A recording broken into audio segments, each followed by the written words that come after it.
করেছে কি আমাদের তো আমার তো সব থেকে ইচ্ছা যে আমি ওই বাড়িতেই থাকবো মনের বউ তারাই আনছে। প্রেমিকের বাড়িতে 5 দিন যাবত অনশনে আছে রিয়া আক্তার নামে স্ক্রিনে ছবি দেখতে পাচ্ছেন এই তরুণী, যে নাকি নীরব মিয়া নামে সেই যুবককে বিবাহ দাবিতে অনশনে বসেছে। সেখানে 5 দিন অতিবাহিত হলেও যেখানে কোনো সুরা না পেয়ে টাঙ্গাইলের সখীপুরে যেভাবে সেই রিয়া আক্তারের বক্তব্য ছিল, আপনাদের সামনে সেই তরুণীর কথা শোনাবো। সেই প্রেমিকের সাথে বিভিন্ন স্থানে ঘুরতে যাওয়া, এমনকি শারীরিক সম্পর্কে মিলিত হওয়া সেই রিয়া আক্তারের বর্তমানে যে করুণ পরিণতি, অন্যদিকে নীরব মিয়া নামে সেই যুবক সম্পর্কে যেভাবে তথ্য প্রদান করা হয়েছে, তার সেই স্ত্রীর স্বীকৃতিতে তার বাড়িতে অবস্থান করলে যেভাবে সেই তরুণী রিয়া আক্তার বর্ণনা প্রদান করে, চলুন তার কথা শুনে আসি, তারপর সেই সম্পর্কে তথ্য নেব।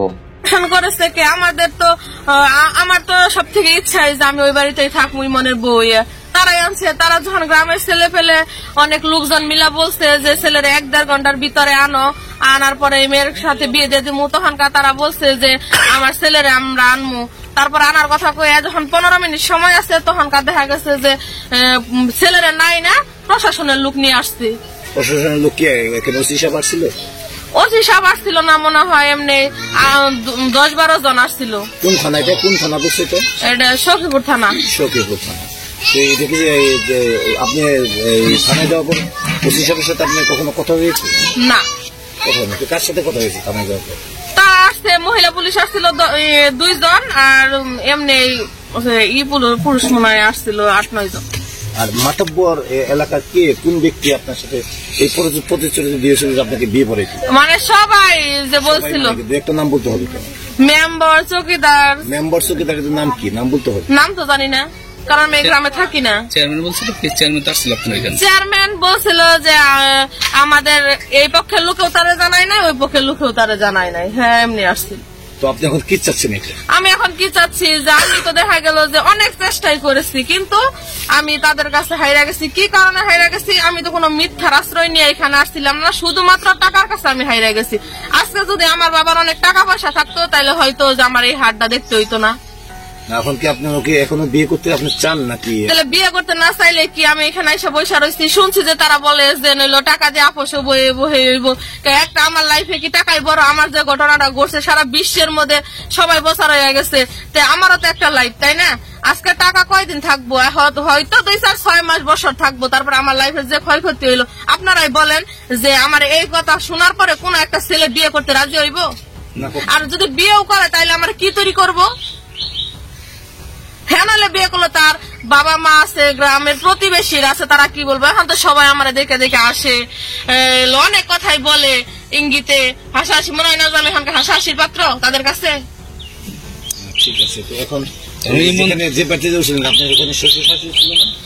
ওর আব্বু হইলো মনে কুয়েত থাকে, আর ওর আম্মা আর ওর বোন ছিল। ওর আম্মার বোনের কারণে আছে আমার এই পরিস্থিতি। আম্মার নাম কি? ওর আম্মার নাম নাজমা, আর ওর বোনের নাম আসমা, আর ওর আপুর নাম হইলো রত্না।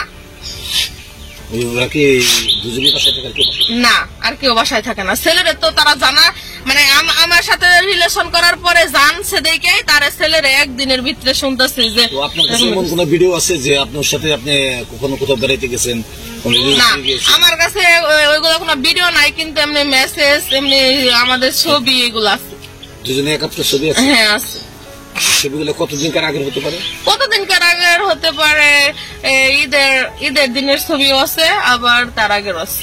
উনি বিয়ে করতে মানে রাজি হচ্ছে না কেন? বিয়ে করতে রাজি হচ্ছে না কেন? আমার সাথেও তো তার সাথে এখন যোগাযোগ নাই কয়দিন ধরে, 8-10 দিন যোগাযোগ নেই। আপনি যাওয়ার পর যোগাযোগ নাই? না, আমি বলতেছি মানে 1.5 বছর সম্পর্ক করার পর, 12-13 মাসের সাথে কথা বলার পর, হ্যাঁ বলতেছে। একদিন হঠাৎ করে আমার ফোন দিছে যে মনে হয় 17 তারিখে না 18 তারিখে আমার ফোন দিছে। ফোন দিয়ে বলতেছে যা করার ভালোই করছস। আমি বলতেছি যে কেন, আমি কি করছি? বাড়িতে তো সবাই যায় না গেছে, আপু আম্মু আমার এখন চাপ দিতেছে বাড়ির থেকে, যা তা কইতাছে। এখন আমি তোর সাথে কথা বলতে পারবো না, তোর আমি এখন ব্লক করে রাখবো।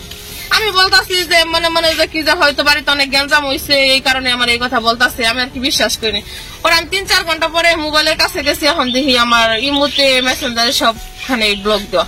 তারপর আমি নাম্বারে ফোন দিচ্ছি, সেই নাম্বারে ব্লক দেওয়া। তখন আমি বুঝতে পারলাম তাহলে যে বাড়িতে মনে হয় ভালো ধরনের গ্যাঞ্জাম চলতেছে। তারপরে চলার পরে আমি 3 থেকে 4 দিন রইলাম এখানে।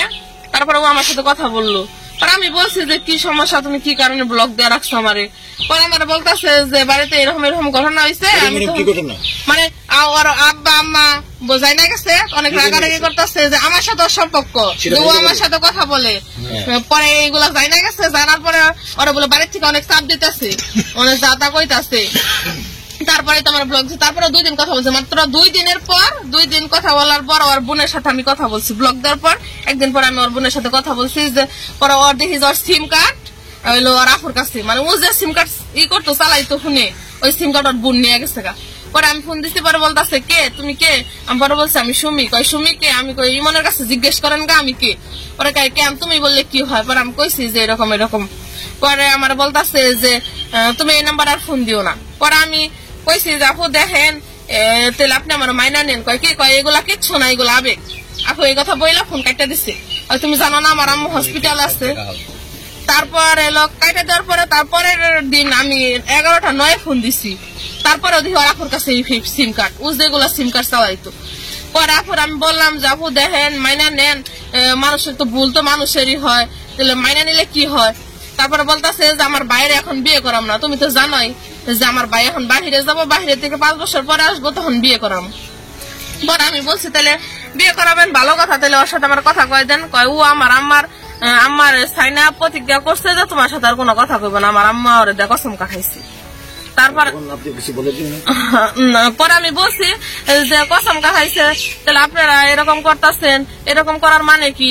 পরে কথা তুমি এই নাম্বারে ফোন দিও না, দরকার পরে আমি তোমার নাম্বার দিতেছি, আমার নাম্বার, তুমি আমার সাথে কথা বলবা।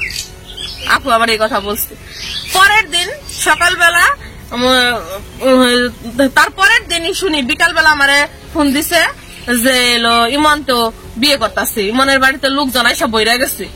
পরে আমি তখন মনে হয় 4টা বাজে, তখন আমি খবরটা শুনছি। শোনার পরে খালি আমার পরে যা ছিল খালি বরকাটা নিয়ে খালি এখানে ওগো বাড়িতে গেছি, যাই দেখি যে তালা ঝুলানো, ওগো গেটের মধ্যে, ও কেসি গেটে সব দিকে তালা ঝুলানো।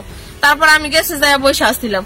পরে তারা সাংবাদিক মিডিয়ার লোক সবাই আসলো, আইসা নিয়ে আমার জবানবন্দি নেওয়ার পরে তারা বললো, তারপরে ছেলেরা রাইখা তার আম্মা আর ওর বোন আসলো বাড়িতে। নীরব মিয়া নামে সেই যুবক যে নাকি সেই রিয়াকে প্রতারণা করেছে বলে সেই রিয়া আক্তার যেভাবে তার ভাষ্যমতে সেই বিষয় নিয়ে তথ্য জানায়, অন্যদিকে যেভাবে সেই প্রেমের সম্পর্কে প্রতারণার বিষয় নিয়ে সেই নীরব মিয়া সম্পর্কে রিয়া আক্তারের তথ্যে যেভাবে 5 দিন যাবৎ অনশনে সেখানে স্থানীয় মানুষ সেই বিষয় নিয়ে যেভাবে বিরূপ প্রতিক্রিয়া জানায়, অবশ্যই সেই মেয়েটি যে নাকি বিবাহর পূর্বে শারীরিক সম্পর্কে জড়িয়ে যেভাবে করুণ পরিণতিতে পড়েছে, অবশ্যই সেই সম্পর্কে আপনাদের তথ্য মন্তব্য কমেন্ট বক্স জানাবেন।